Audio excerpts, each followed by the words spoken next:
Hello, I'm Coach Marquez Garingo of Figure Transformation Wellness Center. Meron akong bagay na itatanong sa iyo. Isa ka ba sa naghahangad magbawas ng timbang pero hindi mo alam kung paano? Alam mo, meron akong iti-tip sa iyo. Ang kailangan para makapagbawas ng timbang ay makita natin yung calorie na kailangan nating lusawin everyday. So ano ba yung calorie na ito? Ito yung kayang sunugin ng ating katawan na ating kinakain. For example, ay 1,500 ang calorie intake mo at yan yung kayang lusawin ng katawan mo everyday. Pero kumakain ka o may pumapasok na calories sa iyong katawan na more than 1,500. Let's say ay 1,800.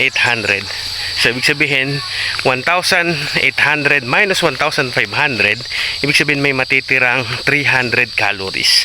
At yung 300 calories na yun yung hindi na kayang sunugin ng katawan mo at mag-i-store ito sa ating katawan hanggang sa ito ay maging isang fats. Kaya nagugulat ka every day, every week, every month, unti-unting lumalaki yung sukat ng iyong tiyan, yung waistline, at unti-unting sumisikip na yung ating mga sinusuot na damit. Ang dahilan, hindi na kayang lusawin ng ating katawan yung atin pong mga kinakain.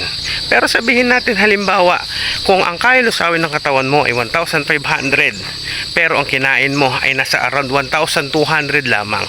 Imaginein mo, 1,200 minus 1,500. Ibig sabihin, may natira, hindi mo naubos yung kayang lusawin ng katawan mo na calorie. So may natirang 300. So yung 300 na yon, i-burn niya dito yung mga excess fats o yung mga stored fats ng ating katawan at yun yung gagamitin niya parang energy ng katawan mo everyday. Parang ganito lang yan para mas madali nating maintindihan. Halimbawa, sumasahod ka everyday ng 500.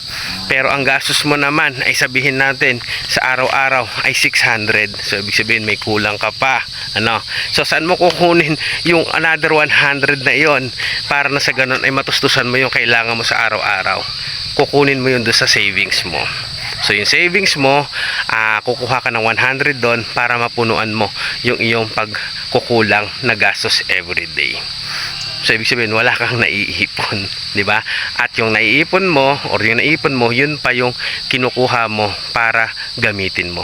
So ganun din yung ating katawan.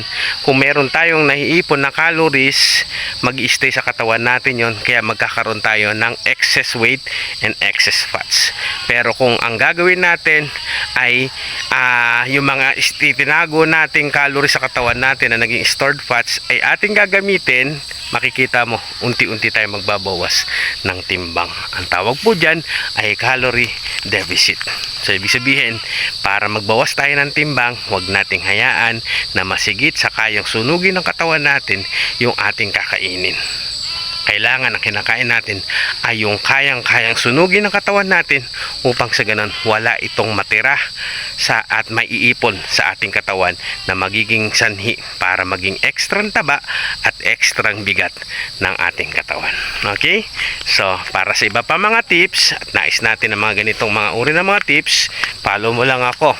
At marami pa akong ituturo sa iyo. By the way, I'm Coach Marquez Garingo. Nung May 1, ako'y nagtitimbang ng 207 pounds. At nung June 14, nagbawas ako ng total of 15 pounds sa aking timbang. Anong ginawa ko? Yan yung ituturo ko sa iyo. Kaya, follow mo na ako.